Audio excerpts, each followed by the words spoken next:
right, so I've been instructed to tell you guys the history of this machine here, the Sega Pluto, and specifically how it ended up in my custody. I first should state, I am not the owner of this machine. That is a very nice man named Roger Vega who lives out in California in the US. So basically what happened with this thing, to my understanding, Sega made 6 of these. Now, 4 of them were like white cosmetic resin mock-ups. They don't do anything. 3 were destroyed intentionally by Sega. 1 was donated to an individual, and that individual eventually donated it to a museum in Frisco, Texas near Dallas, where it sits to this day. The other 2 units, one is this unit, which was in California, and the other unit was considered the final unit. That one ended up in Japan, presumably for Sega of Japan to approve of or deny. They ultimately denied the project. That particular unit ended up in the custody of an employee. Now that employee died in 2013, and in an estate sale, and another person found it, went to the internet with it, and was like, what is this? So that's that one. This one was in development between 96 to 97, probably started as early as 95 to be fair.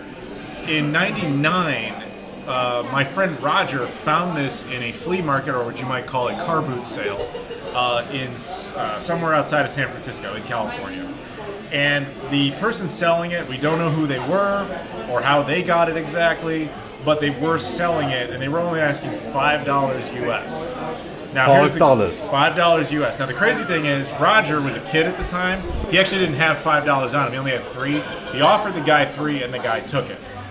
So Roger bought this for $3. Now, Roger wasn't some kid who was super astute about prototypes. He just thought, because this is pre-smartphone, this is pre-Google, he just saw the Saturn logo on it, and he just assumed that's a Japanese Saturn. All Japanese Saturns must look like that. And so he bought it thinking that. Took it home, and he put a Japanese game in it. It did nothing. He assumed it didn't work, and he effectively threw it into a shoebox for 2 decades. So fast forward to 2013 when that Japanese one came out. The story of that was viral. It went everywhere. It was like, what is this? The only person to see that article and not be impressed by it was Roger, who was like, no, those are common. I've got one. And of course they're not, but he said that, or to joking effect, but he proved that he did in fact have one. And the whole internet was kind of attacking him for it, like, oh, you shouldn't have that, blah, blah, blah, blah, blah. And he was like, my life was peaceful when this was in the shoebox. So he put it away. But it was then known that Roger happened to own another one. Now, fast forward a couple years to 2019, I was at a store in California, hanging out with a store owner, and he just casually mentioned to me, he's like, Adam, have you ever heard of the Sega Pluto? And I was like, yeah, because, super Sega nerd over here. And I was like, yeah, that thing's awesome. That'd be cool to see that someday. He's like, yeah, the guy who owns it lives like 10 minutes away. Do you want to see it? And I was like, yes. So sure enough, 10 minutes later, Roger shows up with this unit. And I'm like freaking out, seeing it for the first time ever. And in talking to Roger, I was just like, we got to do something with this. Like, we got to do something. He's like, well, it doesn't work. I'm like, how do you know it doesn't work? He's like, well, it's Japanese. I put Japanese games in, it doesn't work. I'm like, dude, you bought it in the US. It's clearly American. So he put a US disc in it, and it worked immediately. So there wasn't much wrong with it. Well, the first controller port was slightly damaged, which happens on Saturns. The pins kind of bend over time. They kind of sink a little, and then the controller doesn't really work, so you have to push up on it. We had to do that. But it also, there's a little white piece of plastic right here. I don't know if the camera's going to be able to pick that up. But this little white piece of plastic is basically a clasp that keeps the lid down. That didn't exist. For whatever reason, Sega didn't build that. So those were its 2 problems. We took it to Ben Heck, who is another YouTuber, and we basically said to him, like, what can you do? And he's like, well, he fixed the controller port like 2 seconds. It was like nothing. He also decided, just for the purposes of preservation, he went in and recapped everything. So it didn't need to be recapped, but he was just like, it's preventative maintenance. And then he 3D printed, designed, and put out that part so that the lid could stay down. And that was it. The system was totally functional at that point. I finished making my video, I was done with it, there was nothing else to say. Roger took it back to California.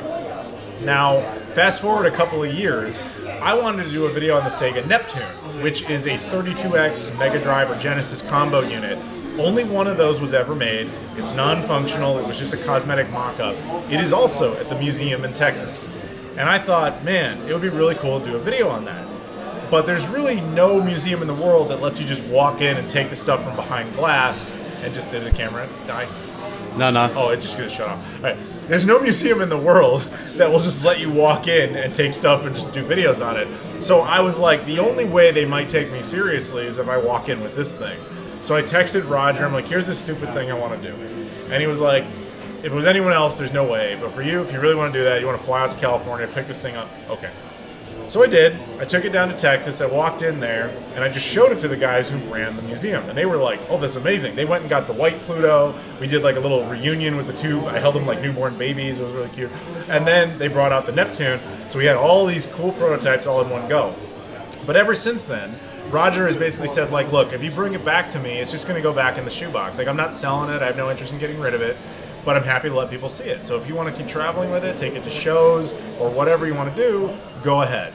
So that's why it's here. So you can thank Roger Vega personally, because without him, not only would this not exist anymore, no one would be able to see it. It would be in the vault of some rich guy somewhere. Instead, here it is. It's a pleasure to see it in person, though. Oh, no, I'm happy to do it.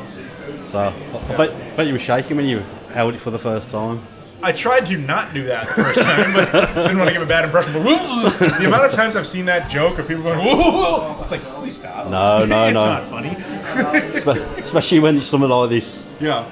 Yeah. Yeah, no, it's the first time I saw it, I definitely fangirled. Now I'm very used to it, obviously. Yeah, I think I fangirled when I walked past it. Yeah, as you should. It's a very cool piece of technology. Like I said, only two functional ones exist. I should also mention that the other one, the Japanese one, was eventually sold, and we don't know what ended up happening to it. So this is likely the only one you'll ever see, at least certainly the only one that will ever be playable. Yeah, the other one does work, but we don't know where it is. The white one in Texas doesn't work. It's just like a cosmetic mock-up. Yeah.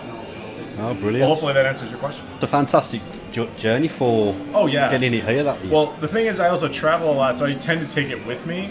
And so this thing has been to 5 different continents. It's probably the most well-traveled video game system in history. It's been to a lot of weird places. And I've just had a go on it, and it's really smooth to play. Oh yeah, it's a Saturn. It plays perfectly like a Saturn. It runs Saturn content. It has a built-in modem and a built-in hard drive. It's actually the first hard drive in any video game system ever in history. Right there. Yeah, we have a duplicate of the hard drive. We just bought this one off eBay, but this is the one that's inside there.